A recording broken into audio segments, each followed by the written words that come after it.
selamat siang untuk sobat millennials yang hari ini udah ikutan very very special edition weekend ini M-Talks-nya karena Road to Sumpah Pemuda. Sebelumnya terima kasih banyak teman-teman semua sobat milenial sudah meluangkan waktu untuk bisa bareng-bareng kita belajar dari beberapa panutan kita ya. Anak-anak Indonesia yang sudah menjadi inspirasi karena sudah mewakili Indonesia dan tentunya membawa nama Indonesia menjadi harum di panggung internasional ya. Nah, pastinya sebelumnya perkenalkan saya untuk yang udah sering ikutan M-Talks, no stranger to me, saya Karina Surya, selaku ketua bidang tari tradisional di Rumah Millennials, juga radio announcer di Masing 8.0. Seneng banget karena ini topik yang sangat amat close my very very own heart. So I'm very very very proud untuk bisa ngobrol-ngobrol hari ini sama Mbak Astari Indah Ferndiani, Putri Pariwisata Indonesia 2017, Miss Tourism International 2018-2019, dan Mas Edgar Xavier Marvelo yang merupakan atlet nasional wushu. Nah ini keren banget nih. Tadi Karin ngeliatin semua list medal-medal yang udah diraih, ternyata tahun 2019 aja di SEA Games dia meraih 7 medali emas dan 1 medali perak untuk wushu. So that's amazing. Senang sekali hari ini kedatangan Mbak Astari juga dan Mas Edgar juga. Gimana kabarnya? Halo? Halo Mbak Karina. Hai Mbak Astari. Mas Edgarnya coba-coba. Suaranya ada? Halo, tes. Halo Mbak Karina. Tes. Yes, perfect. I hear you. Jadi juga untuk teman-teman sobat millennials yang pengen lempar pertanyaan, nanti langsung aja di chat box-nya ya. Sekalian sebelum kita mulai ngobrol-ngobrolnya, hari ini kita nyantai banget. Kita hanya ingin menyimak cerita dari masing-masing idola kita yang hadir bersama kita hari ini. Dan kalau ada pertanyaan boleh langsung lempar di chat box sambil kita tunggu mulai. Juga teman-teman boleh langsung absen. Hari ini lagi ikutan Zoom dari mana nih? Biasanya kalau Rumah Milenial, sobat milenial bisa ada dari Sabang sampai Merauke, ada yang dari Aceh, ada yang dari Jogja, bisa dari Surabaya, dari Jakarta, atau dari Tangerang. Coba-coba kita lihat ada siapa aja nih. Oh, ada satu. Ada dari Depok, yaitu Karina. Kok kembar sama aku namanya ya? Karpa kabar. Anyway guys, so ada yang dari Lampung. Siapa nih? Oh, nggak ada namanya. Dari Galaxy X, dari Bogor, dari Pasar Minggu, sampai detail ya teman-teman. Anyway, keep telling us where you're from. Nanti kalau ada pertanyaan langsung aja lempar di situ. Dan aku langsung mau nyapa Mas Edgar sama Mbak Astari. Sekali lagi, apa kabar? Thank you for joining us today. Halo, aku baik-baik aja. Thank you so much udah diundang juga dari Rumah Millennials dan juga Mbak Karina. Aku juga happy banget, nggak sabar pengen dengar cerita-ceritanya, dan tentunya Mas Edgar juga. I hope you guys are doing alright. Nah, kita mulai langsung aja nih dari Mbak Astari dulu deh, ladies first. Okay. Gimana kabarnya sekarang? Mungkin kegiatannya apa aja? How are you feeling today? Oke, alhamdulillah aku kegiatannya baik-baik aja, dan saat ini lagi pandemik ini aku kegiatannya sih kebanyakan itu aku berkegiatannya ada di rumah aja, karena aku juga kantor juga masih work from home juga, terus aku bisa menyibukkan diri itu dengan olahraga, terus dengan karena waktu itu aku buka bisnis kuliner, tapi waktu dulu-dulu tuh karena aku sibuk banget, jadi nggak kepegang, dan alhamdulillah sekarang pas ada pandemik ini berkahnya kepegang lagi gitu. Jadi aku sekarang itu fokus sama kerjaan aja dan juga lalu sama bisnis aku. Alhamdulillah. Kalau gitu langsung aja sebelum ke Mas Edgar, mungkin karena kita tadi udah ngomongin anak Indonesia yang mempunyai potensi luar biasa yang tentunya pernah mengharumkan nama Indonesia di taraf internasional. Langsung pasti aku pengen tanya, gimana sih rasanya menjadi Miss Tourism International selama 1 tahun 2018 sampai 2019? Oke, kalau ditanya rasanya itu pasti senang sekali ya Kak ya, karena aku personally itu aku bisa ke luar negeri, terus keliling-keliling Indonesia secara gratis, dan juga aku bisa melihat budaya-budaya pariwisata seperti apa, terus budaya mereka seperti apa, sukunya seperti apa, bahasanya seperti apa, itu benar-benar pengalaman yang luar biasa banget. Dan juga tuh aku keliling juga tuh bukan hanya mempromosikan pariwisata aja, tetapi mempromosikan seluruh Indonesia gitu. Karena kalau misalkan ditanya itu, misalkan aku waktu itu di karantina di Miss Tourism International, yang pada tahu itu bukan nama aku, tapi nama Indonesia gitu. Jadi kalau misalkan akunya jelek, bukan nama aku Astari yang jelek gitu, bukan, tapi orang-orang tuh ngelihatnya nama Indonesia. Jadi tuh aku benar-benar harus menjaga nama Indonesia banget di ajang internasional. Jadi pengalaman itu benar-benar sangat berkesan dan sangat luar biasa. Tapi itu jadi pressure tersendiri nggak sih di saat baru sadar, ini nih aku membawa beban, ternyata apapun yang aku lakukan, everything that I do itu pasti dicerminkan langsung ke bangsa Indonesia gitu. Itu kerasa nggak sih sempat, apalagi pada saat mengikuti karantina itu kan berhubungan dengan orang-orang dari berbagai macam budaya gitu kan. Kira-kira kesannya gimana, and what was the biggest lesson that you learned dari masa-masa karantina itu? Oke, kesannya itu sangat luar biasa banget ya, tapi kalau misalnya beban pasti ada ya, namanya juga manusia gitu, pasti aku punya insecure juga gitu ngelihat wanita-wanita di seluruh dunia itu cantik-cantik banget. Kalau misalnya lihat dari fisiknya itu bener-bener yang perfect banget gitu kan, misalkan dibanding aku. Kalau beban tuh pasti ada rasa insecure-nya. Tapi gimana cara kita tuh bisa mengalahkan kelemahan diri kita sendiri? Kita bagaimana cara mengalahkan insecure kita itu sendiri? Nah itu sih pengalaman paling terkesan itu buat aku kayak gitu sih. Ada cerita-cerita yang sampai sekarang tuh menjadi memori spesial nggak sih, kayak maybe it's like ada suatu culture shock nggak sih pas pertama kali, karena kan kali ini kan keluar negeri waktu itu bukan hanya untuk pariwisata, untuk liburan ya, tapi ternyata untuk melakukan sesuatu. Is it different? Mentalnya harus seberapa banyak sih disiapinnya, and how did you keep yourself motivated, karena pasti perjalanan nggak akan selalu mulus gitu kan. So ada nggak kesan-kesan or special memories yang sampai saat ini bisa diceritain? Oke. Untuk special memories itu menurut aku semuanya berkesan banget. Itu semuanya tuh pasti memories banget buat aku. Dan yang paling memories itu karena waktu itu aku karantinanya itu di negara tetangga, which is itu di Malaysia. Dan di mana tuh nggak terlalu culture shock banget terhadap budayanya. Karena kan kita kan sama-sama, Indonesia sama Malaysia tuh sama-sama tetangga gitu kan. Mungkin culture shocknya itu misalkan orang-orang dari benua-benua lain, misalkan Eropa atau enggak di benua Amerika. Di mana tuh mereka tuh kalau misalkan ngomong langsung nggak suka, misalkan gue nggak suka nih sama makanannya gitu, dia tuh langsung to the point gitu, walaupun ada chefnya misalkan gitu di hotel tersebut. Itu sih menurut aku culture shocknya gitu, karena dia berani banget, padahal kan mereka tuh dari head to toe dan dari perilaku, dengan cara dia bangun, dengan cara dia make up dan lain-lain itu benar-benar dinilai. Even staff-staff hotel itu juga menilai kita juga gitu. Jadi mereka tuh kalau misalnya nggak suka, itu langsung bilang kayak, gue nggak suka nih makanan ini, gue nggak suka nih kegiatan kayak gini-gini. Itu menurut aku sih culture shock ya, karena kan kalau misalnya orang-orang Indonesia itu kan pasti menghargai lah apa yang udah diberikan gitu kan. Jadi menurut aku sih culture shocknya itu dengan cara komunikasinya aja sih gitu. Cuma kalau berkesan pasti benar-benar berkesan banget. That's one very interesting point. Di saat mungkin cara kita yang berkomunikasi beda dengan cara mereka. Mungkin ada nggak sih momen di saat Mbak Astari harus benar-benar sadar kalau maksudnya tuh sebenarnya nggak kayak gitu loh, gitu, yang kayak soalnya kan yang kayak tadi budaya yang mungkin direct gitu kan. Kalau kita kan di Indonesia terbiasa sama yang menerima dan atau kita pendem dulu lah ya, gitu, atau kita dengerin gitu kan.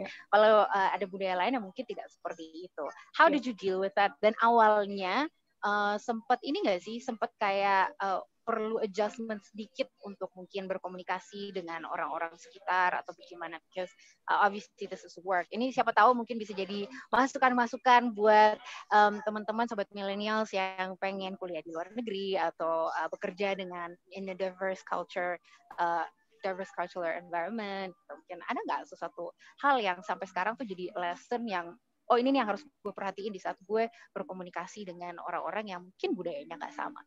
Oke, pastinya ada ya, karena kita komunikasi itu pasti beda-beda, dari intonasinya juga pasti berbeda, terus dengan cara penyampaian komunikasinya juga pasti berbeda, dan karena tuh, dengan cara berbeda itu pasti maknanya juga berbeda juga nih, orang-orang nangkapnya seperti apa. Jadi waktu itu pas aku karantina di Miss Tourism International, aku dari hari pertama itu juga analisis duluan, karakter mereka seperti apa berkomunikasi sama aku, gitu kan.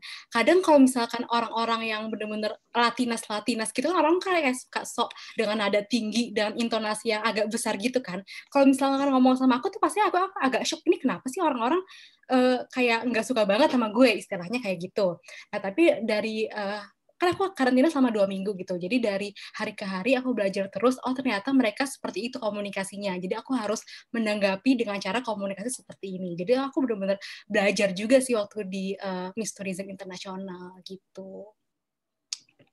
Kalau last but not least, for now, sebelum kita move on ke Mas Edgar, aku ada satu pertanyaan. Kan sekarang Mbak Sari udah ke kantor lagi, udah ngantor lagi ya kan, dan udah usaha kulinernya katanya udah jalan lagi. Nah, ada nggak sih 3 atau 4 life lessons yang didapat banget selama ikutan seluruh ajang, mulai dari Putri Pariwisata sampai ke Miss Tourism International, yang dibawa ke kehidupan profesional sehari-hari Mbak Sari? Oke, yang pertama itu jangan pernah menyerah ya, karena aku tuh bener-bener ikut di bidang ini gitu, maksudnya di bidang modeling, di bidang kecantikan ini aku bener-bener dari umur 2 tahun, aku tuh bener-bener udah kayak ikut fashion show gitu, masih kecil juga kayak walaupun dibimbing sama mama gitu, tetapi ada juga yang bener-bener aku ikut lomba, nggak menang, atau nggak menang, nggak dapat hadiah, atau dan lain-lain, nggak dapat piala. Dulu kan anak kecil kan pasti kan kalau nggak dapat, nggak menang itu kan maksudnya nangis dan lain-lain. Cuman kalau misalkan ada another event seperti itu, pasti aku selalu ikut. Dimana kayak aku nggak mungkin nggak boleh nyerah dulu nih, masa aku kalah sekali aja udah nggak mau ikutan lagi gitu.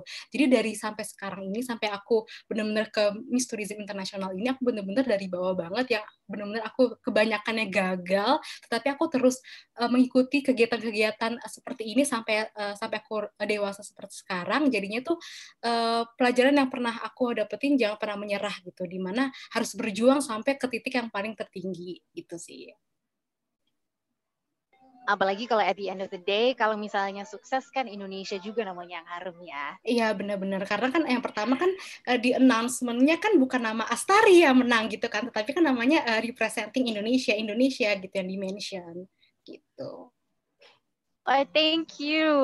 Sobat Millennials, kalau misalnya ada pertanyaan boleh langsung loh untuk Mbak Sari di chat box. Sambil Karin tunggu, kita lanjut ke Mas Edgar dulu. Hai Mas Edgar, apa kabar?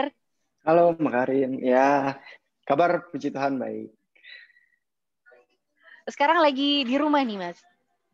Enggak, sekarang lagi di karantina. Sekarang udah menjalani pelatnas lagi untuk tahun depan SEA Games. Jadi sekarang tahun depan udah SEA Games aja lagi ya? Iya, udah 2 bulan di karantina. Kayaknya sih berlangsung sampai tahun depan sih. Jadi selama pandemi ini Mas Edgar masih pokoknya 2 bulan terakhir udah masuk ke dalam karantina lagi dan tetap masih lanjut ya, berarti training dan semuanya.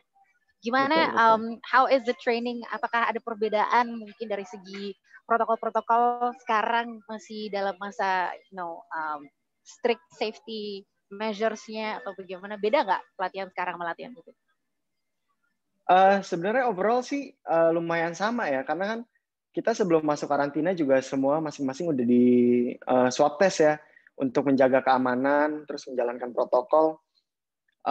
Tapi untuk latihan ya karena kita tinggal di satu tempat, kita juga saling tahu, pada nggak kemana-mana juga. Jadi ya kita latihan secara normal aja. Tapi mungkin perjalanan dari tempat tinggal ke tempat latihan mungkin ya masker, hand sanitizer itu tetap harus selalu dibawa sih. Tapi overall perbedaan banyak enggak sih. Jadi ya cukup sama. Yang penting masih bisa jalan terus ya. Betul. Tapi nggak kerasa kan tahun depan udah mau SEA Games lagi, terus tahun depan udah ada PON lagi. Jadi kayak selama beberapa bulan awal PSBB ini, perasaan Mas Edgar gimana sih? Mungkin kan ada mungkin nggak waktu itu lagi di karantina terus harus pulang dulu, dirumahin dulu kan untuk menjaga keamanan semuanya atau gimana kan? Ini kan baru mulai 2 bulan lagi. Pas di awal-awal tuh rasanya gimana adjustment-nya, and what motivated you supaya tetap bisa fit dan prepare kapanpun kalau udah mulai latihan lagi, gue bisa lagi gitu. Jadi kan dari bulan Maret itu kita disuruh latihan mandiri di rumah. Karena emang tidak memungkinkan untuk para atlet untuk melanjutkan latihan. Waktu itu juga lagi bahaya-bahayanya, jadi kita dipulangkan ke rumah. Tetapi entah bagaimana, rasanya dalam diri itu kayak just a relief bahwa akhirnya dipulangin. Kayak finally punya have time for families and stuff. yang dimana biasanya tuh tiap tahun tuh dikit banget ya, paling kayak cuma sebulan setelah pertandingan atau maksimal 2 bulan itu untuk kumpul dengan keluarga. Tapi dengan adanya PSBB ini malah diberikan waktu yang lebih untuk kumpul ya. Walaupun kita tetap harus latihan, kayak tetap harus absen, tapi setidaknya ya mostly emang di rumah, jadi bisa terus sama mama, sama keluarga, jadi ya it's a happy time.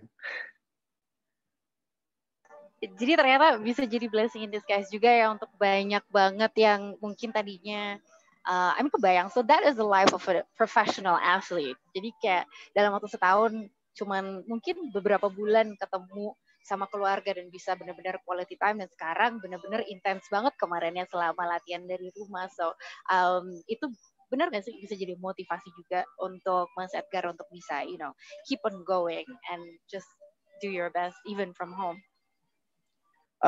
Ya, jadi dengan ada di rumah juga, ya keluarga bisa dibilang my main motivation ya, karena mereka yang support juga dari kecil, juga dari yang sebelum jadi juara apa-apa juga mereka yang selalu support, mereka yang selalu mendukung. Dengan ada di rumah, walaupun mungkin banyak orang lebih kayak di rumah nggak ada yang perhatiin, nggak ada yang mantau latihannya, jadi males, atau jadi ogah-ogahan, tapi malah kayak makin semangat, kayak wah hari ini olahraga dulu deh, nanti biar waktunya sama keluarga lebih panjang lagi, giliran nanti pas kumpul jadi nggak gue latihan dulu ya atau gimana gitu sih. Speaking of support system dari kecil ya, jadi kan tadi kita udah ngomongin the life of an athlete di masa COVID sekarang ini bagaimana. Nah, untuk mengharumkan nama Indonesia. I just saw your CV and the list of medals dalam waktu beberapa tahun terakhir luar biasa banget. Ini 2019 saja 7 emas, 1 perak di SEA Games. Itu sebagai atlet itu perjalanannya sampai akhirnya bisa sampai ke sini dengan segitu banyak medal. Itu gimana sih Mas Edgar? Where did you start? Sebenarnya pertama-tama itu mulai latihan wushu itu dari ekskul sekolah. Jadi waktu itu sekolah baru ngadain yang namanya extracurricular activity. Pilihannya cuma 2 antara wushu dan nari. Karena waktu itu juga gengsi karena nggak mau menari karena lelaki. Jadi ya udahlah pilih wushu. Padahal waktu itu masih asing banget dengan kata wushu karena wushu kan di Indonesia cukup asing. Mungkin orang lebih mengenalnya dengan nama kungfu. Dijelasin lagi mungkin lebih kayak film Jet Li, Jackie Chan. Dan saat itu guru cuma bilang, ini kayak kungfu itu yang berantem-berantem kayak Jet Li, Jackie Chan. Terus kayak, I want wushu, gitu kan. Terus ternyata pas latihan, ternyata bukan berantem. Terus kayak, okay, it's interesting. Terus semakin lama, semakin latihan, pelatihnya terus bilang, lu berbakat, ayo latihan di klub. Terus izin ke orang tua, pulang. Pertama orang tua nggak setuju karena takut jadi tukang berantem di sekolah. Karena emang lumayan bandel kan di sekolah. Nanti belajar wushu makin bandel lagi kan, banyak masalah. Jadi akhirnya nanti deh lihat nanti. Sampai akhirnya approach ke beberapa kali baru akhirnya di approve. Yaudah deh coba kita anterin. Terus pas dianterin, ternyata latihan wushu tuh gini. Orang tua juga akhirnya tahu. Dan akhirnya mulai dari situ berlanjut terus latihan, nggak pernah stop, intens sampai sekarang, dan ya awal mulai dari situ. Dan sampailah ya dengan segitu banyak medali. I mean, how did it go international though? Kayak soalnya kalau untuk banyak olahraga kan kayaknya kesempatan untuk bisa di scout aja sulit gitu kan, sampai bisa masuk pelatnas gitu. Jadi kalau dari Mas Edgar tuh pengalamannya gimana sih? How did you find out kalau pertama kali punya kesempatan nih untuk ibaratnya mewakili Indonesia gitu kan in international tournaments atau events gitu. What was your very first international tournament? My very first international tournament was in Macau 2008. Jadi 2008 itu nggak ada seleksi, nggak ada apa-apa. ternyata tiba-tiba cuman lagi buka Facebook di handphone waktu itu, tiba-tiba ada message dari tim manajer tim Wushu Indonesia, cuman mengatakan, selamat ya Edgar, kamu terpilih untuk menjadi tim di kejuaraan Asia Junior nanti. Persiapkan diri kamu. Terus yang saat masih kecil yang kayak bingung kan, kayak ini kok di message gini ya, langsung kayak teriak-teriak sendiri, pa, ini dikirimin message, katanya kepilih, gitu kan. Terus masih shock sendiri juga, jadi kayak balesnya tapi kayak sok-sok santai gitu, kayak oke kok, siap. Terus akhirnya berangkat ke kejuaraan Asia, walaupun di 2008 itu ternyata gagal, harusnya bisa mendapatkan medali, tapi ternyata melakukan kesalahan di jurusnya, jadi gagal untuk mendapatkan medali. Ternyata di 2010 dipanggil kembali untuk masuk ke tim kejuaraan dunia. Kali ini dengan surat resmi, bukan dengan message Facebook.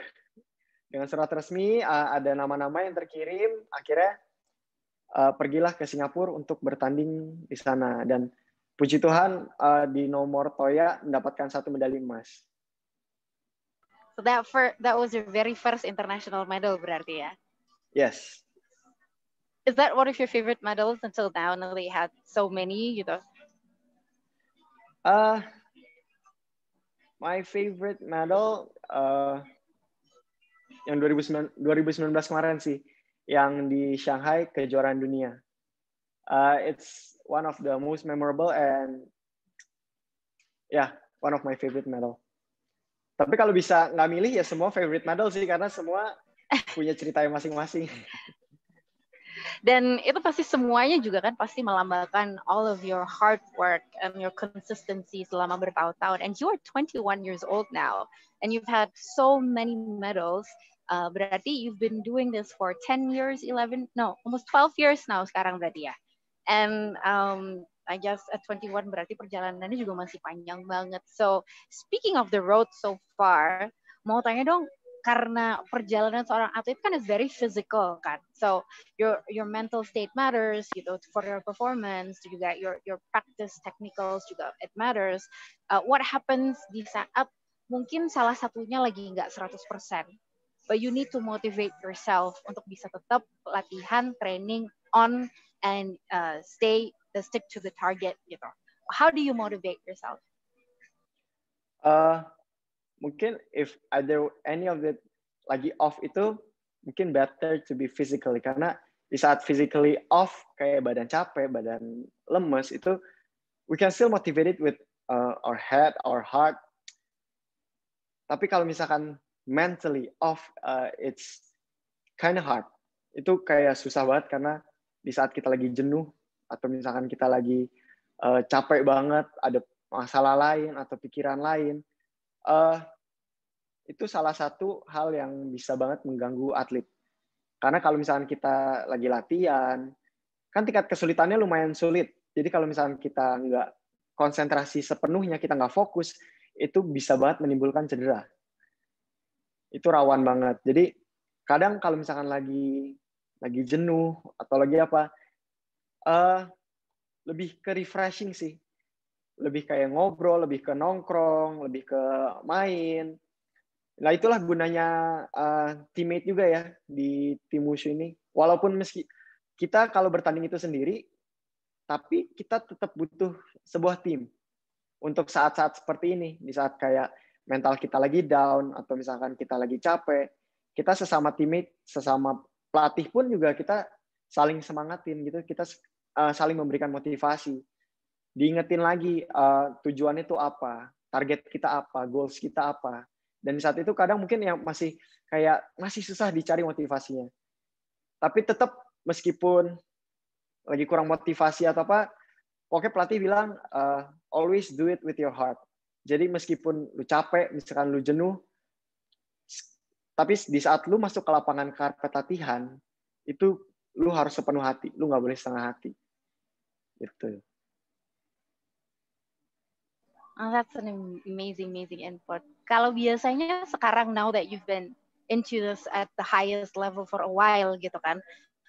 Do you have some kind of routine kayak di mana dirutinin aja deh balance-nya gitu, maybe refreshing-nya. Mungkin kalau misalnya lagi intensif banget training terus di karantina, you need at least a weekend to just shut your mental off untuk refreshing banget, atau or do you wait until you feel like udah perlu banget nih, atau di schedulein secara rutin? Kalau menurut Mas Egar yang paling efektif tuh yang kayak gimana sih untuk the balancing the everyday work lah dalam tanda kutip and recreational balance lifestyle?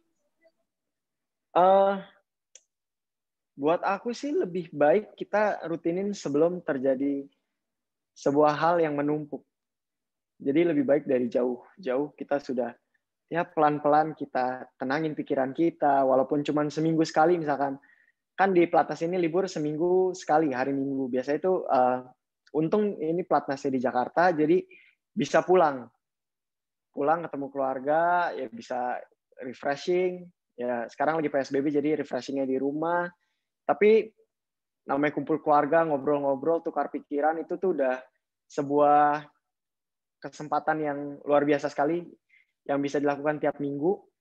Dan lebih baik kita dari kapanpun kalau punya waktu untuk keluarga pasti harus spend time buat keluarga, because for me family is number one, ya career second. Jadi sebisa mungkin kalau ada waktu pasti spend time with families. Jadi jangan sampai kayak udah suntuk banget, udah capek banget, yang ada nanti latihannya nggak benar atau gimana. Jadi mendingan langsung rutinin aja lah tiap minggu. Gitu. That is really, really good input. Nah, ini satu pertanyaan lagi sebelum kita lanjut ke talk show di mana kita akan ngobrol. Pertanyaan untuk berdua nih, Mbak Astari sama Mas Edgar.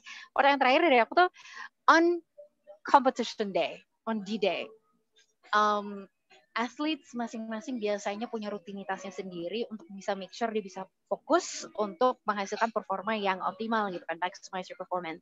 Do you have any routines that you do to make sure that your performance will always be maximized? At least no regrets at all.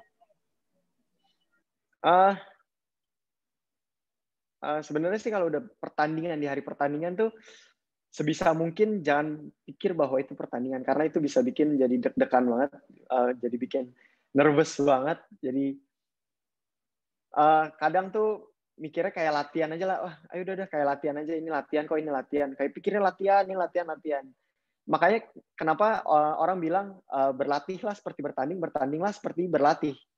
Jadi di saat nanti kita pertandingan, kita terbiasa dengan apa yang kita latih. Jadi kalau di pertandingan udah kayak autopilot aja, yang penting gue main dengan level gue saat gue latihan. Jadi semua itu tertata.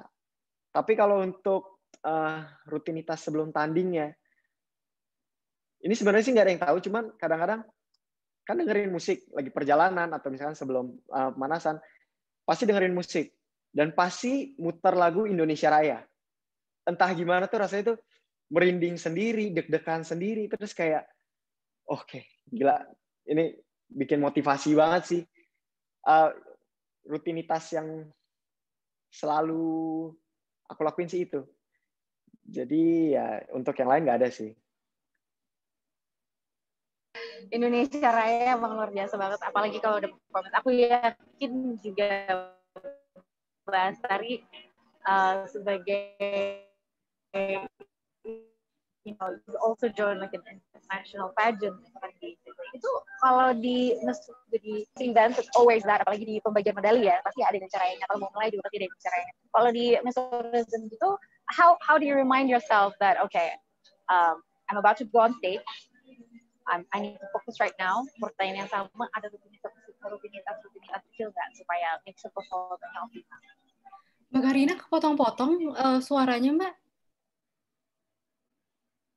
Sekali lagi ya, aku ulang. Kalau ini jelas gak? Nah, ini udah jelas sih tadi. Oh, Oke. Berarti kayaknya tadi mikrofonnya agak jauh. Anyway, maksudnya same question. On the time you're about to go on stage, gitu kan. Kalau tadi kan secara tidak langsung Mas Edgar kan diingatkan kembali dengan adanya Indonesia Raya kalau this is more than just me. This is for everybody at home, gitu kan. Kalau kalau Mbak Astari, kira-kira ada rutinitasnya sendiri nggak? Before you go on stage, how do you keep yourself focused and calm to maximize your performance? Oke, kalau dulu pas di karantina Miss Tourism Internasional, aku kemanapun selalu bawa bendera Indonesia gitu. Even di kamar itu, aku bener-bener bawa bendera yang besar, aku taruh di belakang tempat tidur aku gitu, aku tempel biar itu bener-bener ngelihat, oh ini gue lagi berjuang nih untuk Indonesia gitu. Di tas aku pun juga bawa bendera kecil Indonesia, di mana kalau misalkan aku foto-foto gitu, misalnya aku kunjungan ke suatu tempat atau enggak aku mungkin foto-foto dengan finalis lainnya, walaupun di selempang aku udah ada tulisan nama Indonesia, tapi aku selalu bawa kayak, oke, aku mau foto, aku keluarin tuh bendera dari tas aku pegang gitu benderanya. Di situ aku menunjukkan benar-benar bahwa aku serius mewakilkan Indonesia dan aku benar-benar harus bisa melihatkan Indonesia itu seperti apa gitu, keramah tamahannya, terus misalkan pariwisatanya, budayanya, terus kita berkomunikasi seperti apa kepada orang-orang, seperti itu sih gitu.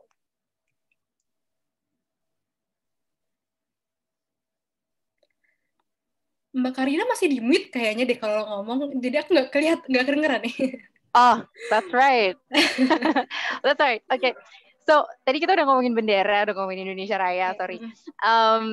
Sekarang pertanyaanku buat Mas Edgar, buat Mbak Astari juga, it's very simple. Apa sih makna Sumpah Pemuda? Karena kan kita road to Sumpah Pemuda tanggal 28 Oktober nih, weekend ini ya. Jadi kan, how does it feel as a young person untuk bisa memberikan yang terbaik, memperlihatkan yang terbaik dari Indonesia untuk keluar, tapi juga untuk Indonesia membawa pulang yang terbaik. Mulai dari Mas Edgar dulu kali ya. Boleh. Menurut aku sih Sumpah Pemuda itu buat aku sebagai pengingat sih. Pengingat bahwa kita ini, bangsa Indonesia ini sebenarnya kita ini kuat. Kita ini mempunyai sumber daya manusia yang beragam, mempunyai kekuatan yang tidak dipunyai negara lain. Kita mempunyai kekuatan bangsa, kesatuan bangsa. Jadi kita sebagai bangsa Indonesia harusnya kita harus terus semangat. Kita harus terus semangat untuk membuktikan bahwa Indonesia itu sebenarnya adalah negara yang sangat baik dan bisa bersaing untuk di negara-negara lain. Makanya di tiap pertandingan pasti aku juga selalu berpikir bahwa aku ingin tunjukin bahwa sebenarnya Indonesia ini layak untuk dipertimbangkan oleh negara-negara lain. Karena masih banyak banget kayak negara orang lain kayak cuman meremehkan Indonesia, tapi aku ingin buktiin bahwa Indonesia ini sebenarnya bisa menjadi yang terbaik juga. Itu sih paling. Thank you. Langsung aja untuk Mbak Astari gimana? Oke. Menurut aku dengan adanya Sumpah Pemuda itu diartikan itu kita harus bisa membangkitkan rasa nasionalisme kita. Bener banget itu kata tadi Mas Edgar, di mana kita tuh bener-bener kaya banget akan sumber daya manusia kita, terus juga akan kekayaan budaya kita, suku, ras, lalu pariwisata-pariwisata yang nggak ada di luar negeri juga gitu, yang berbeda dengan Indonesia. Misalkan kita bisa mempromosikan pariwisata, contohnya kita ada Kawah Ijen, di mana kita ada api warna biru gitu di pegunungan, itu kan menurut kita kan ciri khas suatu negara gitu kan. Dan benar banget kita tuh harusnya bisa menjadi tokoh utama di panggung kancah internasional, di mana kita tuh harus bisa melibatkan Indonesia secara baik, dan juga orang-orang di luar negeri juga melihat Indonesia tuh benar-benar mempertimbangkan bahwa Indonesia tuh layak menang, layak bisa berada di panggung dengan sebagai tokoh utama, karena aku pun di Miss Tourism International itu tanpa dukungan masyarakat Indonesia, karena waktu itu di karantina itu kita ada namanya voting gitu. Jadi ada top voting tertinggi, kita otomatis langsung masuk ke top 10. Di mana salah satunya itu adalah Indonesia gitu, yang berada di posisi tertinggi votingnya, lalu langsung masuk ke 10 besar gitu. Di mana masyarakat Indonesia pun atau enggak pageant lovers pun itu udah aware juga nih terhadap prestasi kecantikan perempuan-perempuan di kancah internasional. Dan menurut aku kalau misalkan kita bersatu juga nih mendukung sama-sama pemuda-pemudi yang generation untuk next step gitu ke tingkat internasional, adapun kita harus didukung juga oleh masyarakat juga nih supaya kita benar-benar membanggakannya juga secara baik dan juga bisa menjadi prestasi yang baik gitu sih. That is very very nice. Untuk berdua lagi nih pertanyaannya, karena sekarang kita udah lanjut aja ngobrol bertiga terus ya. Untuk berdua nih pertanyaannya dari aku berikutnya. Jadi kan sebagai yang udah berpengalaman kompetitif, sudah menunjukkan kalau Indonesia kompetitif dalam bidangnya masing-masing ya di panggung internasional. What tips would you give untuk mungkin individu-individu yang ingin juga bisa mengharumkan nama Indonesia di bidangnya masing-masing di saat mau go ke panggung internasional itu, what tips would you give them to prepare untuk bisa sukses di mengharumkan nama Indonesia di panggung internasional? Mau siapa dulu nih? Bahas dulu, boleh, Mbak Sari. Oke. Untuk preparation-nya ya, yang pastinya itu harus percaya diri. Kalau aku kan di dunia perpageantan gitu kan, dimana pasti harus mimik kita tuh, body language kita tuh benar-benar dilihat banget gitu. Jadi yang pertama kalau misalkan kita nggak percaya diri, kita udah ketakutan terhadap diri kita sendiri gitu kan, itu pasti kelihatan banget. Jadi menurut aku yang pertama itu harus percaya diri walaupun mungkin kita kekurangannya ada gitu, dan lumayan menjadi ketakutan juga itu dari kekurangan diri kita sendiri. Tetapi yang pertama itu harus percaya diri. Karena kalau misal you will never know if you will never try gitu. Kamu tidak akan pernah tahu kalau misalkan kamu tidak akan pernah mencoba suatu hal yang baru gitu. Jadi menurut aku latihan-latihan public speaking, terus juga mungkin latihan catwalk, latihan cara kita berkomunikasi, cara menjawab pertanyaan. Lalu dengan selalu latihan itu kita juga bisa melihatkan nih bahwa Indonesia itu bisa, bahwa pemuda-pemudi yang generation itu bisa nih di kancah internasional melalui beauty pageant. Jadi menurut aku preparation-nya itu pasti ada latihan terus, dan jangan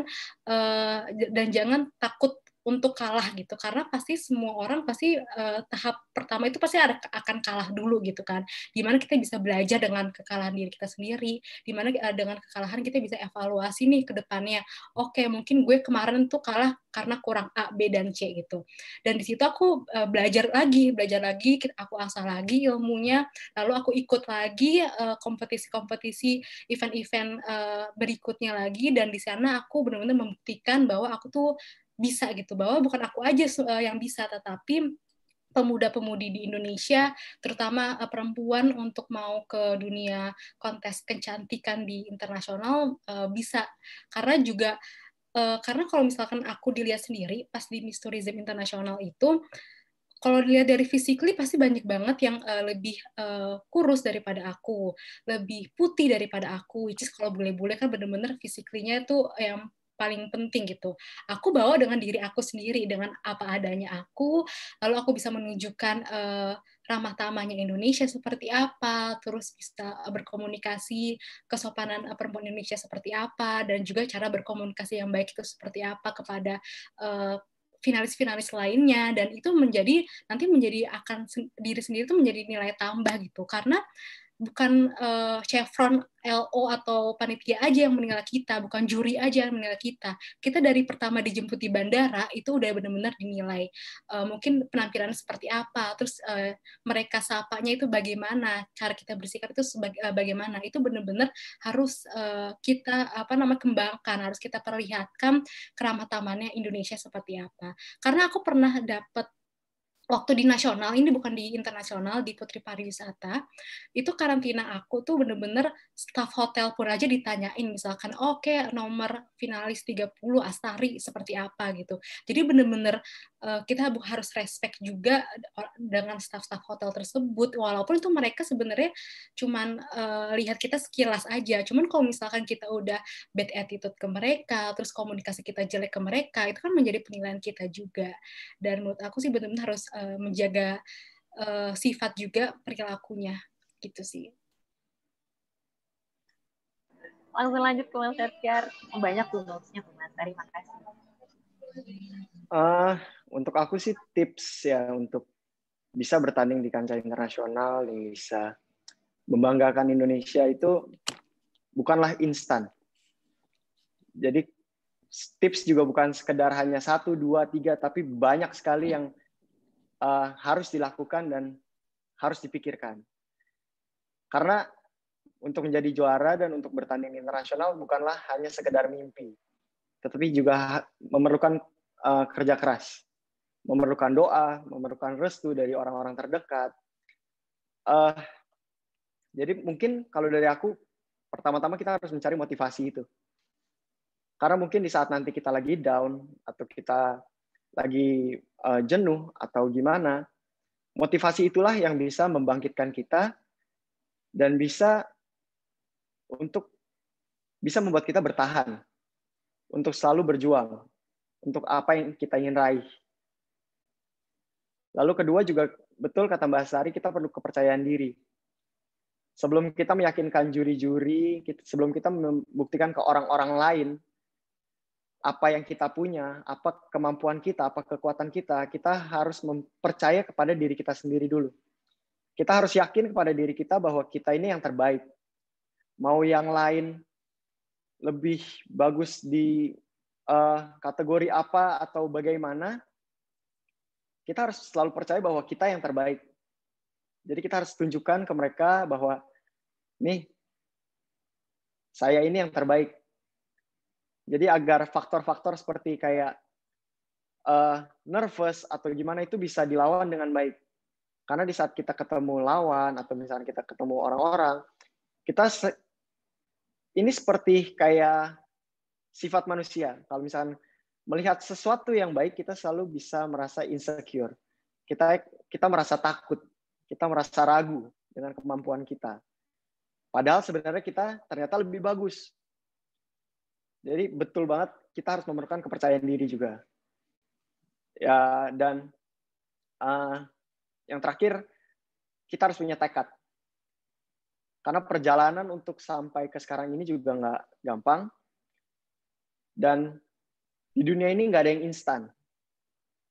Kita harus melewati banyak banget tahap, banyak banget jatuh bangun, dan kita harus tetap tidak pernah menyerah. Kita mempunyai tekad untuk berjuang. Kita juga harus bisa menunjukkan bahwa kita itu nggak gampang dikalahkan. Jadi kita punya daya juang yang selalu terus ada walaupun kita kalah atau saat kita menang. Karena di setiap kekalahan pun pasti ada pembelajaran yang kita bisa ambil. Jadi jangan pernah menyerah. Paling itu 3 sih yang paling penting untuk semua orang. Wow. Tips-tipsnya. I like this. Karena yang satu teknis banget, these are the skills that you need. Yang satu lagi tuh abstrak banget, and these are the the emotional injections that you need untuk bisa mempersiapkan diri kontribusi membawa harum sama Indonesia di tahap internasional.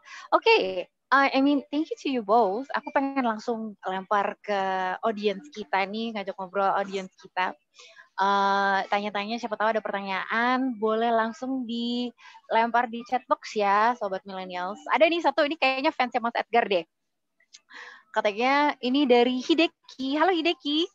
Hideki ini 7,5 tahun, and he's been online since the very, very beginning. Katanya, saya mau say hello buat Ko Edgar. Aku umur 7,5 tahun, mau tanya kalau latihan tiap hari biar gak males tuh gimana ya? Halo Hideki. Silakan Mas Edgar. Thank you for watching ya. Pertama-tama, gimana nggak males caranya tiap hari latihan? Sebenarnya kalau dibilang Ko Edgar nggak males, sebenarnya males juga. Karena emang wushu ini kan latihan yang tiap hari dilakukan dan tiap hari hanya mengulang jurus yang sama berkali-kali.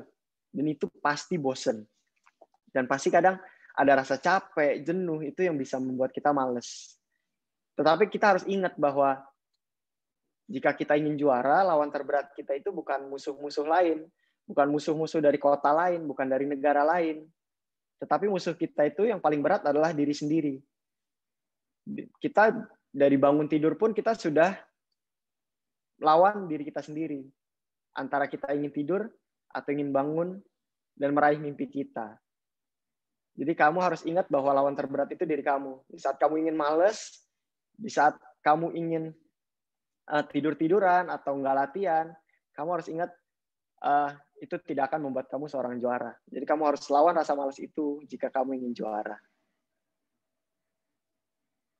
Nah, Hideki semangat, tetap lawan rasa malasnya dan pokoknya bisa kalau juara ya. Anyway, berikutnya pas banget nih. Ada pertanyaan buat Mbak Astari. Yang aku buka. Ini dari Namira. Katanya, halo saya Namira ingin bertanya kepada Kak Astari. Apakah Kak Astari pernah merasakan capek ketika menjadi seorang pageant sebagai role model misalnya? Karena kita harus selalu mencerminkan hal-hal yang baik. Lalu bagaimana menyesuaikan diri kita ketika di lingkungan pertemanan? Well, that's actually a really good question. Because that's one of the toughest things ya Mbak Astari. Di dalam dunia pageantry itu harus bisa selalu senyum and always positive no matter what. This is an answer I'm really waiting for. Oke. Pertanyaannya bagus banget, bener banget tadi kata Mbak Karina. Gimana caranya, pasti merasakan capek, pasti capek gitu kan menjadi seorang putri pariwisata atau Miss Tourism Internasional karena aktivitasnya itu banyak banget dari kita bangun tidur sampai kita mau tidur aja itu pasti masih kepikiran kegiatan-kegiatan di kemudian harinya gitu. Cuman pertanyaannya itu karena kita harus selalu mencerminkan hal-hal yang baik. Kalau misalkan mencerminkan hal-hal yang baik itu benar-benar aku dari diri sendiri ya, benar-benar tulus. Aku mencerminkan sifat aku, perilaku aku, misalkan harus selalu senyum itu benar-benar dari dalam diri aku sendiri. Jadi itu menurut aku sih nggak capek ya, karena mungkin udah terbiasa juga dari udah diajarin sama orang tua juga gitu harus bersikap seperti apa gitu untuk menjadi diri sendiri. Kalau untuk hal itu sih aku nggak capek karena benar-benar aku nikmatin banget perjalanan aku sebagai putri pariwisata maupun sebagai Miss Tourism Internasional. Terus pertanyaannya itu untuk menyesuaikan diri ketika di lingkungan pertemanan. Aku sih menyesuaikan dirinya sama aja ya, just be yourself gitu. Dengan teman-teman aku tuh benar-benar ya biasa aja gitu, nggak ada terkesan kayak kita ada gap gitu karena gue berprestasi lo enggak, apa sih, nggak kayak gitu sih aku. Bener-bener ya udah kalau misalnya lo mau jadi teman gue ya kita pertemanannya sih biasa aja, kita sama-sama saling mendukung satu sama lain, kegiatannya saling dukung juga gitu. Jadi menurut aku sih bener-bener harus tulus juga dari dalam hati, dari diri hati juga untuk pertemanan juga, lalu untuk tugas-tugas seperti kita bersikap seperti apa. Nah itu tuh aku sebenarnya tuh benar-benar tulus dari dalam diri juga gitu. Tapi kalau misalkan ditanya capek untuk selalu sikap tegas atau nggak sikap yang benar-benar anggun sebagai putri pariwisata itu pasti ada capeknya ya, ada kala timing kita capek juga. Kapan sih selesainya? Misalkan aku di suatu acara gitu kan, kita harus selalu senyum, harus selalu duduk tegak gitu, pasti kan ada manusia capek lah, aku juga pasti capek gitu. Cuman kalau misalkan aku lihat lagi sih, aku udah seperti sekarang ini, melihat perjuangan aku ke belakang untuk bisa mendapatkan gelar ini tuh juga bersusah payah gitu. Jadi kalau misalkan ditanya capek, pasti capek karena pastinya aku udah melewati tahap-tahap yang begitu lebih capek dari sekarang ini. Jadi menurut aku enjoy aja sih dengan aku sudah terpilih, sudah dipilih oleh juri juga untuk aku bisa mengembangkan tugas dengan baik. Jadi menurut aku sih, aku enjoy aja. Seperti itu sih. Ya, aku sih kebayang ya, aku jadi penyiar aja cuma 6 jam yang cuma terdengar doang loh. 6 jam itu aja udah harus tulus dan capek banget, apalagi Mbak Astari yang gimana industrinya benar-benar terlihat dari atas sampai bawah, semua all minute of the day itu diuji banget. So, ya memang benar sih, that's the most important note. Kalau memang tulus dikerjainnya dari dalam hati pasti keluar juga ya. Ikhlas bener banget ya. Can you imagine Kak, aku berdiri tuh pakai heels yang 15 cm, secapek apa gitu kalau seharian. Gitu. I can imagine. Thank you. Wah, ini pertanyaannya mulai banyak nih. Ada Dija juga dari Padang. Katanya mau bertanya dong Kak Astari dan Kak Edgar. Jadi untuk berdua nih pertanyaan. pertanyaannya, cara agar kita selalu merasa percaya diri dan melawan rasa takut gagal itu gimana sih, Kak?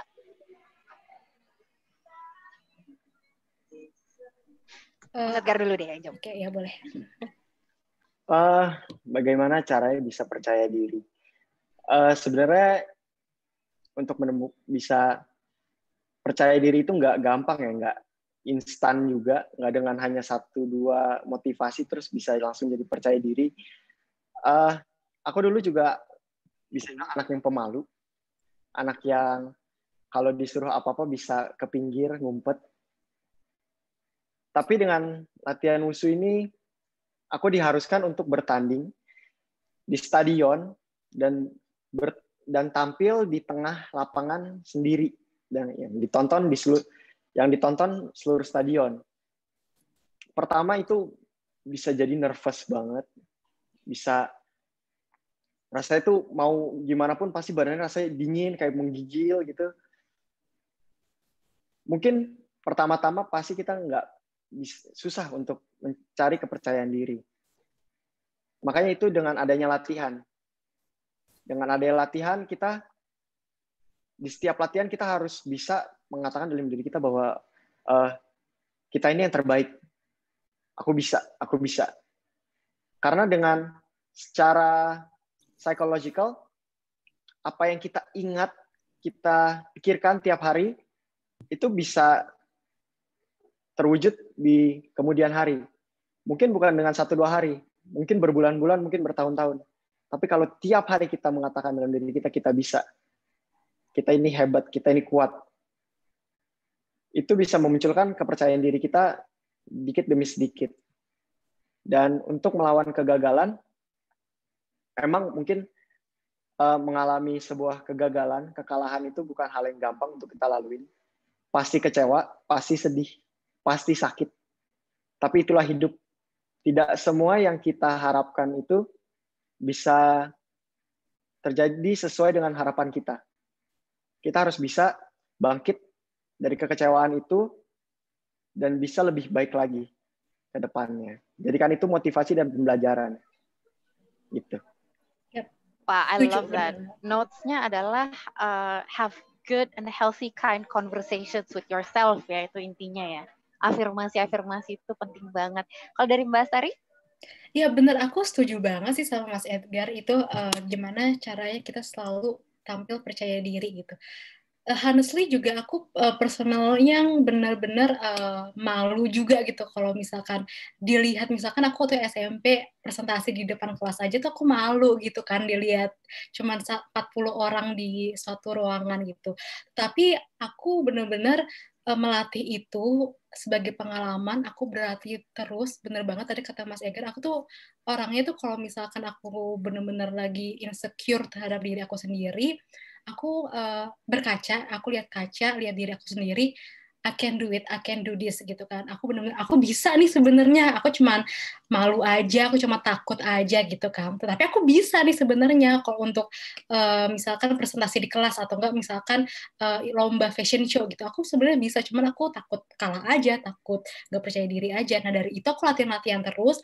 Aku cara jalan aku lihat di kaca seperti apa, terus gimana percaya diri untuk introduce myself juga gitu, bagaimana cara kita berkomunikasi seperti apa. Dengan adanya latihan-latihan seperti itu, aku bisa menjadi percaya diri juga nih, wah aku sebenarnya worth it juga ya untuk ikut lomba fashion show misalkan seperti itu. Kalau untuk melawan rasa tidak percaya dirinya itu pastinya itu aku selalu berlatih, selalu ikutan aktivitas-aktivitas, terutama di bidang modeling atau enggak misalkan lomba-lomba di bidang modeling. Jadi keasah juga gitu dengan berjalannya waktu, karena aku udah sering ikutan kegiatan-kegiatan, aku jadinya terasah juga, jadinya selalu percaya diri. Even pun kalau misalnya mau naik panggung itu aku selalu nervous, selalu deg-degan, tapi aku biasanya sebelum naik panggung itu aku minum banyak air putih, terus aku bisa berdoa dulu dan juga latihan juga. Misalkan contohnya aku naik ke on stage-nya itu mau fashion show, aku berlatih fashion show dulu di backstage. Terus kalau misalkan aku mau Q&A gitu di depan di stage gitu kan, aku latihan dulu cara jawab yang baik seperti apa, cara berkomunikasi yang baik seperti apa. Kalau misalnya aku benar-benar nggak tahu jawabannya, aku harus gimana apa namanya kamuflasein jawaban itu sebagai jawaban yang benar, seperti itu sih. Jadi menurut aku sih pertama itu sering banyak latihan aja, nanti keasah juga percaya diri kalian gitu sih.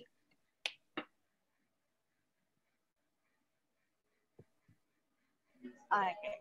Thank you. Benar sih, everything is practice, dan ternyata kalau dirangkum dari statement kedua Mas Edgar sama Mbak Astari itu ternyata nothing is instant. Percaya diri itu mestinya datang from all of your hard work, dan karena itu datangnya dari diri sendiri kan pasti kita harus dong bisa percaya sama semua hard work kita yang udah kita lakukan sebelum hari H atau di day-nya kita mungkin harus berkompetisi, atau mungkin buat teman-teman yang nanti sidang skripsi preparasinya seperti apa gitu kan on the day. So okay, masih ada 2 pertanyaan lagi. Dari Rara nih untuk Mas Edgar, katanya dulu siapa yang menginspirasi Ko Edgar?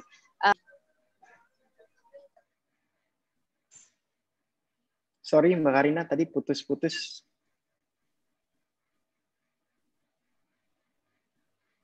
Iya, di aku juga putus-putus sih tadi suaranya. Sebentar. Iya, kayaknya koneksinya. Iya, okay. Sekarang udah jelas. Is it good now? Yes. Oke, so pertanyaan berikutnya dari Rara untuk Ko Edgar nih. Katanya dulu siapa yang menginspirasi Ko Edgar sampai bisa berprestasi sampai titik ini? Ada nggak this role model that you have? Sebenarnya untuk kalau role model di wushu-nya sendiri itu ada banyak ya. Tapi kalau untuk dalam kehidupan, dalam apa yang aku mau achieve, apa goals aku, role model aku itu sebenarnya papa. Jadi karena emang dari dulu tuh didikan papa juga lumayan strict, terus dengar cerita dari mama, dengar cerita dari Cici, Koko bahwa papa itu dari orang yang bawah banget, berjuang hidup untuk keluarga, punya motivasi keluarga, kerja apapun dijalanin sampai akhirnya bisa dibilang mempunyai hidup yang lebih baik. Dan dalam poin-poin kehidupan yang papa ajarin juga, papa tunjukin juga, itu berlaku banget buat aku. Kayak misalkan lagi malas latihan, atau misalkan lagi capek. Kalau zaman kecil masih susah gitu untuk mencari motivasi atau gimana.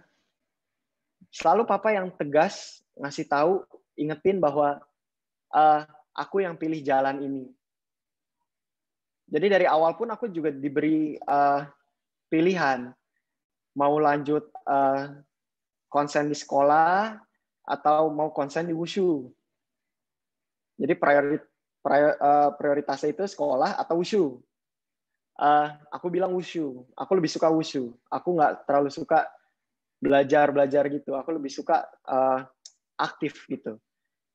Terus papa cuma bilang, oke, papa nggak maksa kamu, papa turutin pilihan kamu, tapi kamu harus bertanggung jawab dengan apa pilihan kamu. Bisa, mau, berani nggak bertanggung jawab? Terus aku masih kecil berjawab, iya, mau, bisa. Dengan berjalannya waktu, barulah melalui masa-masa susahnya, masa-masa down-nya, masa-masa jenuhnya. Di saat malas latihan, papa cuma ingetin gini, kamu yang memilih jalan ini, dan sekarang saatnya kamu untuk bertanggung jawab. Dan di saat itulah aku selalu berpikir bahwa, oke, ini emang pilihan aku, ini udah tujuan hidup aku, berarti ini saatnya aku untuk bertanggung jawab. Dan di saat itu, latihan lebih jarang malesnya, lebih banyak motivasinya, dan itu membuat aku lebih semangat latihan dan mempunyai target-target yang tidak akan pernah berhenti dan akan selalu ku kejar sih. Jadi sebenarnya motivasi role model yang paling penting dalam hidup aku sih ya papa sih.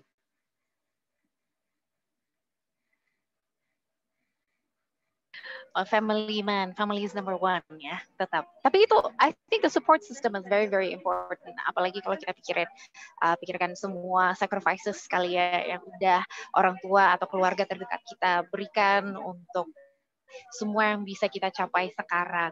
Nah ini masih ternyata pertanyaannya bertambah terus nih, mumpung kita masih ada waktu. I'll schedule for 2 more. Ada Sonia dari Bangka Belitung yang katanya nih, ini pertanyaan untuk Mbak Astari dan juga Mas Edgar. Apa sih pendapat kakak-kakak tentang pemuda-pemuda Indonesia, millennials, yang seharusnya bangga dengan identitasnya, di mana tren sekarang ini kan anak muda terlihat lebih bangga dengan, atau bukan lebih bangga, tapi membanggakan budaya-budaya luar, gitu. Gimana sih, apa sih pendapatnya masing-masing kakak-kakak? Mungkin mulai dari Mbak Astari duluan. Oke, pendapat aku mungkin ya kurang eksplor kali ya, kurang eksplor terhadap bangsa kita sendiri, terhadap kita tuh punya apa gitu. Contohnya, misalkan aku lagi mau dinas ke Sulawesi atau ke Sumatera, itu aku pertama kali aja pasti udah disambut dengan ada sign bahasa dari daerahnya mereka masing-masing gitu, dimana pasti budayanya itu langsung, wah berarti beda nih dari Jakarta gitu kan. Terus mereka bersikap dan berkomunikasinya juga pasti berbeda, intonasinya, terus dengan cara penyampaiannya, dan juga bahasanya itu pasti beda juga terhadap bahasa nasional kita, bahasa Jakarta, di mana itu menurut aku menjadi daya tarik tersendiri bagi aku, karena wow, aku bener-bener nge-explore banget sih, kalau aku dinas itu bener-bener aku bisa belajar banyak banget tentang bahasa-bahasa yang ada di Indonesia gitu. Yang pertama tentang budayanya. Nah, budaya itu bukan bahasa aja, tetapi banyak banget budaya kita, misalkan ciri khas makanan, terus misalkan adat istiadat seperti apa. Dari pengalaman aku sebagai putri pariwisata itu bener-bener sebenarnya Indonesia tuh kaya banget ya budayanya gitu, yang bener-bener aku tertarik belajar juga, tertarik bagaimana cara misalkan contohnya berkomunikasi pada bahasa Sulawesi misalkan seperti itu, atau enggak mungkin bahasa Bali yang benar-benar iya beli gitu-gitu kan, dan lain-lain. Menurut aku sih pendapat aku terhadap pertanyaan yang tadi, kita mungkin dari pemuda-pemudi gitu, dari generasi muda juga sekarang, misalkan terutama aku bisa sharing juga nih terhadap budaya kita seperti apa kepada masyarakat atau enggak generasi muda lainnya, supaya mereka tuh awareness juga gitu terhadap apa yang kita punya, sadar juga apa yang kita punya, supaya mereka tuh tidak mengikuti lagi tren-tren yang dari bahasa luar gitu ya, tadi budaya luar tadi gitu kan. Terus yang kedua juga kita selalu memperkaya juga ilmu-ilmu pengetahuan kita terhadap bahasa budaya kita maupun budaya Indonesia kita sih. Itu aja sih menurut aku.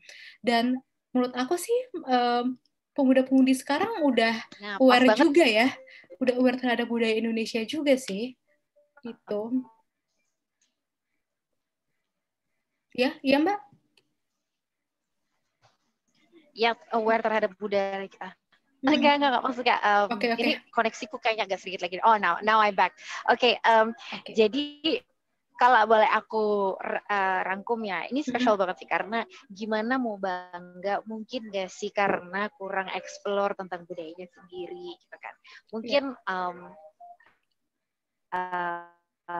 itu bisa jadi next step kali ya untuk kalau misalnya teman-teman gitu kan budaya luar dibandingin budaya sendiri, belum tentu mereka nggak aware, mungkin aja gitu. Oke. So that's interesting, karena kita memang negara dengan budaya yang sangat beragam seperti Indonesia. Sari udah singgung juga. Jadi kalau kita nggak explore, gimana kita juga mau membangun rasa bangga ini gitu kan. Oke, kalau dari Mas Edgar? Kalau dari aku sih benar kata Mbak Astari, benar banget. Mungkin orang-orang yang membanggakan negara luar itu mungkin kurang eksplor dan kurang pengetahuan tentang bangsa Indonesia ini. Little do they know bahwa Indonesia ini cukup banyak banget tempat wisata, aneka ragam tentang makanan, tentang lagu, tentang apapun itu tuh malahan orang-orang luar pun bangga dan terkagum-kagum dengan apa yang Indonesia punya. Aku beberapa kali bertanding keluar, kenalan sama orang langsung kayak, wow, Indonesia. Orang langsung ingat kayak Bali atau misalkan Lombok. atau Papua, itu mereka langsung kayak, wow, you guys have a really good sea, you have really good mountain. Kita ini tuh punya banyak sekali, banyak hal untuk yang kita bisa banggakan di negara Indonesia ini. Dan di dunia pun untuk wushu, kita ini peringkat kedua setelah China. Dan banyak negara-negara lain yang look up to Indonesia. Dan menurutku, kenapa orang kadang lebih bisa membanggakan negara-negara lain, ya mungkin karena mereka just not aware dengan apa yang terjadi di dalam Indonesia, apa yang terjadi di dalam negeri kita ini. Mungkin kalau mereka explore, mereka belajar lebih banyak lagi, mereka tahu tentang apa yang terjadi, mungkin mereka bisa lebih bangga dengan Indonesia ini. Gitu.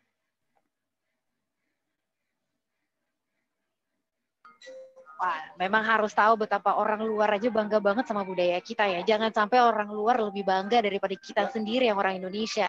Dan kadang-kadang memang suka kayak gitu.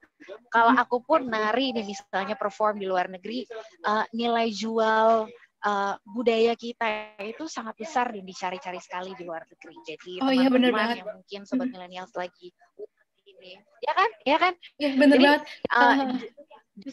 Justru menurut aku tuh kayak seniman atau pekerja budaya atau siapapun yang merepresent Indonesia, membanggakan Indonesia itu, you guys should be valued so much higher than a lot of people give us credit gitu dari luar. Kalau misalnya orang luar aja berani bayar mahal loh untuk Indonesia, untuk pariwisata, bahkan hanya untuk melihat tarian Indonesia aja di luar gitu kan.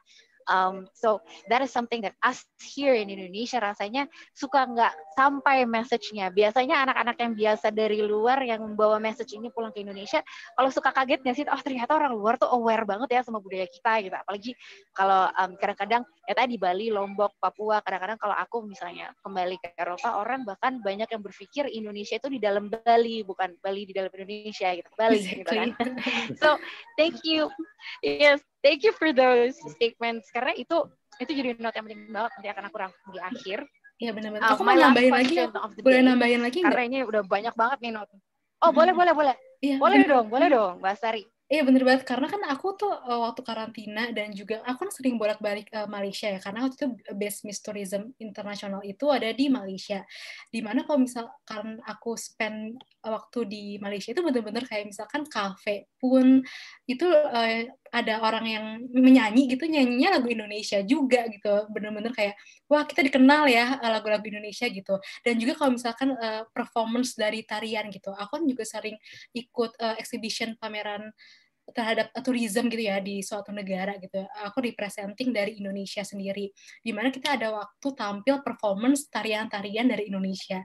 Itu bener-bener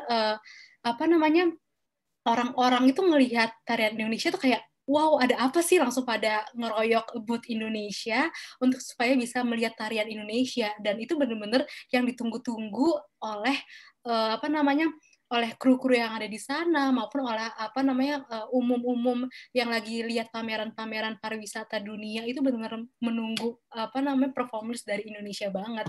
Jadi menurut aku sih Indonesia tuh benar-benar kaya banget ya dari segi budayanya.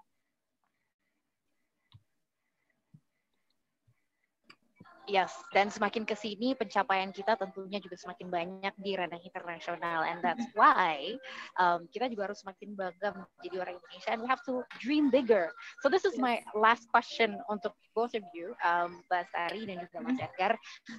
What is your dream untuk pemuda Indonesia? Karena kan kita kan udah mau masuk Sumpah Pemuda nih, jadi mimpi dari Mbak Astari, Mas Edgar, mungkin tips kalian, jadilah pemuda Indonesia yang seperti apa supaya bisa kompetitif dan membawa nama, mengharumkan nama Indonesia di rancang internasional. Mbak Astari dulu boleh? Iya, boleh. Oke. Yang pertama itu gimana caranya kita berprestasi ke kancah internasional. Yang pertama itu harus believe in yourself juga, yang pertama. Dan juga kalau misalkan kalian suka dalam suatu bidang, tekunin terus di bidang itu, jangan pernah menyerah, jangan give up dulu dalam suatu bidang kamu, karena pastinya kamu akan bisa berprestasi di bidang itu jika kamu sungguh-sungguh gitu. Terus ke depannya lagi untuk pemuda-pemudi Indonesia pasti semuanya itu punya banyak keahlian. Aku percaya banget generasi-generasi muda saat ini semuanya mempunyai keahlian di bidangnya masing-masing. Tekunin terus aja, berlatih terus. Kalau misalkan ada kesempatan untuk berkompetisi, ikutin aja kompetisinya, dan lalu jangan give up juga. Kalau misalkan belum menang pun juga jangan give up, terus tekunin aja, pastinya akan ada cara untuk bisa meraih prestasi juga di nasional maupun di internasional. Gitu aja sih. Thank you. Kalau ke Mas Edgar? Kalau untuk aku sih, yang terpenting always pursue your dreams. Mungkin kadang kita berpikir bahwa kita nggak bisa berkontribusi banyak untuk negara ini, untuk siapapun. Mungkin memang kita nggak bisa berkontribusi banyak, tapi kita mulai dari yang kecil dulu. Berkontribusi untuk diri kita sendiri. Kita harus selalu berbuat baik, bertingkah laku baik. Karena jika di seluruh Indonesia semua pemuda-pemudi memikirkan hal itu akan berdampak sangat besar untuk negara ini. Karena kadang orang berpikir bahwa, gue juga nggak berkontribusi, gue nggak ada kontribusinya ini, itu. Kita nggak boleh berpikir seperti itu.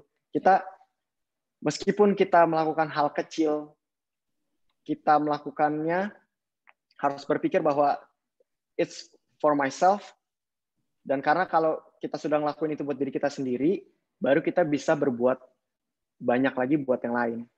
Dan menurut aku dengan hal itu kita bisa memajukan negara ini.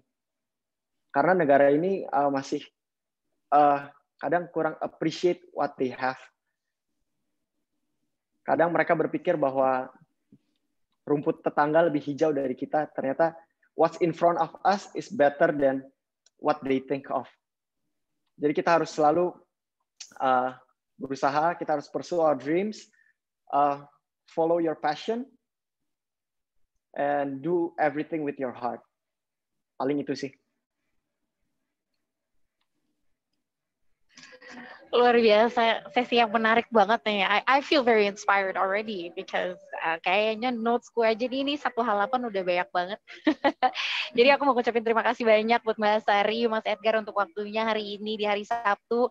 Udah mau gabung-gabung sama kita di M-Talk Special Edition, sekali lagi Road to Sumpah Pemuda, which is very, very special untuk kita Rumah Millennials karena kita nih didirikan 3 years ago with di bulan Oktober Sumpah Pemuda juga. So this is a very these last couple of months have been very special for us. So thank you for joining us to celebrate this moment juga yang buat kita penting banget karena buat kita pemuda-pemuda Indonesia ini berpotensi luar biasa. Jadi sekalian aku rangkum nih yang udah kita omongin semua. Kalau menurut Mas Edgar itu Indonesia itu sangat layak untuk dipertimbangkan kompetitif secara global. Mbak Sari juga tadi udah mention yang sama, dan paling penting itu dalam developing self-development, apapun profesi atau kelebihan kita itu nothing is instant tadi ya, karena perlu kerja keras, tekadnya juga, dan tanggung jawab. Kalau biasanya kalau motivasinya udah mulai turun, biasanya kan kita diingatkan tanggung jawab nih, and then gimana caranya supaya kita bisa self-motivate juga adalah dengan healthy conversations with yourself. Jadi kalau misalnya kita mengingatkan diri sendiri dengan bahasa yang motivating, afirmasi yang positif. Kalau Mbak Sari tadi public nih, very very technical. Kalau misalnya tips untuk pemuda Indonesia yang ingin sukses di ranah internasional, ayo diasah percaya dirinya. Of course, public speaking dan cara berkomunikasinya untuk bisa lebih aware, gimana kita adjust dengan mungkin cara berkomunikasi dengan dengan teman-teman yang nanti belum tentu dari latar belakang budaya yang mirip dengan kita. And most importantly, these are really, really important. Kalau belum bisa membanggakan Indonesia, itu berarti mungkin kita belum terlalu aware and we don't really appreciate what we have. Kayak ini langsung dirangkum dari dua-duanya. Because if we appreciate what we have, kita bisa tahu kalau there's so much we have already, gimana sih kita nggak bangga gitu dalam merepresentasikan, intinya kan dalam tanda kutip kalau bahas zaman now ini adalah the brand of Indonesia is something that we need to be proud of, apalagi ketika kita mewakili Indonesia menjadi duta Indonesia di luar negeri. So we have so much to be proud of. Jangan sampai teman-teman kita yang di luar sana lebih mengappreciate Indonesia dibandingkan kita sendiri yang dari orang Indonesia. Now that you know, teman-teman, siapa tahu pertama kali mendengar kalau orang di luar itu luar biasa sekali bangga sama budaya kita harus lebih bangga lagi. So, any last words from Mbak Astari atau dan Mas Edgar? The floor is yours karena Karin juga mau menutup session hari ini. Oke, mungkin dari aku dulu nggak apa-apa? Boleh, siap. Siap. Oke, jadi kalau misalnya menurut aku, gimana cara kita supaya percaya diri juga untuk bisa berprestasi ke kancah nasional maupun kancah internasional, kita harus tetap berlatih juga dan juga harus mempunyai sikap percaya diri kepada diri sendiri, jangan mudah insecure, tetap nggak apa-apa kalau misalkan gagal, karena kalian pasti bakal tahu juga ke depannya seperti apa. Kita bisa mengasah evaluasi juga untuk ke depannya jika kalian gagal. Terus aja lakuin apa kalian yang mempunyai passion apa di bidang kalian. Lalu benar banget tadi kata Mas Egar, do it with your heart gitu. Jadi harus tulus juga dari dalam hati kamu lakuin hal itu, dan juga pasti ke depannya bakal akan sukses juga gitu ke depannya.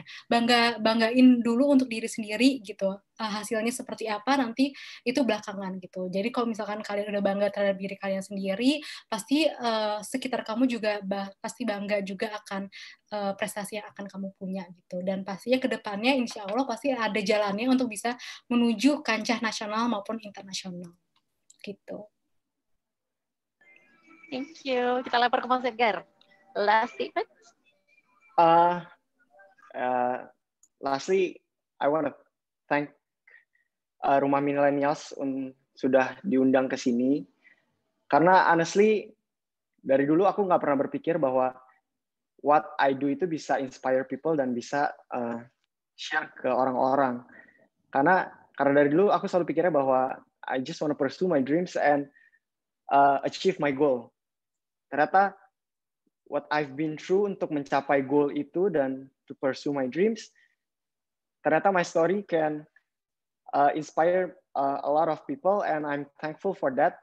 Dan hari ini aku diberi sebuah lapak untuk bercerita, untuk membagikan ceritaku dan mungkin inspired some people, dan ya I hope nanti di lain waktu orang yang inspired by me bisa inspire someone else and then inspire someone else, dan keep going like that, dan always keep doing good things. Thank you. Thank you. Sekali lagi terima kasih ya buat Mas Terry, Mas Edgar untuk waktunya hari ini. Karin, senang banget cerita-ceritanya luar biasa. Mudah-mudahan Sobat Millennials juga ada 1-2 notes jadi highlights, mungkin terinspirasi untuk do the next thing with confidence, of course.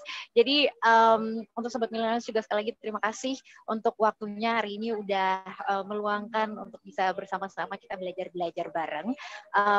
Weekend ini belum selesai kan? Besok masih ada satu sesi lagi di jam 10. Kalau nggak salah itu tentang bahasa pemersatu bangsa. So that's also going to be interesting karena we're celebrating this weekend Road to Sumpah Pemuda, which is very important for us, anak-anak Indonesia.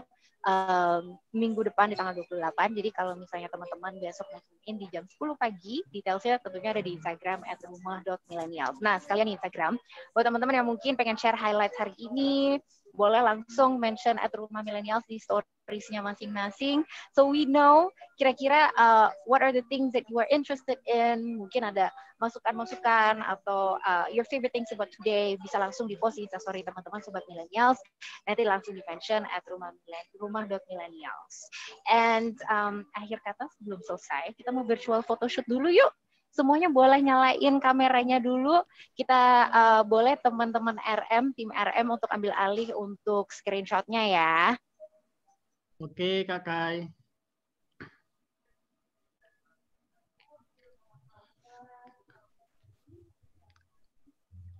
Oke, hitung 1 sampai 3 ya. 1, 2, 3. Lagi. 1, 2, 3. Oke, sudah.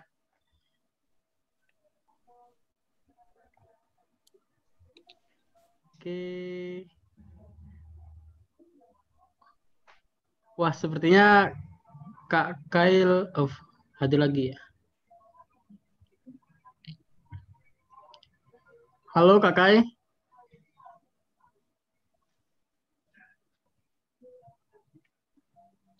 Kayaknya masih di Oke, mute tadi deh. aku ke sign out tengah-tengah. Oke, siap. Siap, Kak. Benar-benar ini koneksinya, sorry ya teman-teman. Masih aku deg-degan. Anyway, oke, let's go. Teman-teman RM boleh langsung take over untuk screenshotnya ya. Sorry. Sip, sudah Kak. Oke, sip. Thank you ya semuanya. Kita bertemu di acara RM yang berikutnya sama aku Karina Surya. Terima kasih sekali lagi untuk Mbak Lestari dan Edgar. See you on the next meeting. Thank you for your time today. Thank you Mbak Karina, thank you Mbak Astari. Sampai ketemu di lain waktu. Thank you semuanya. Bye. Thank you.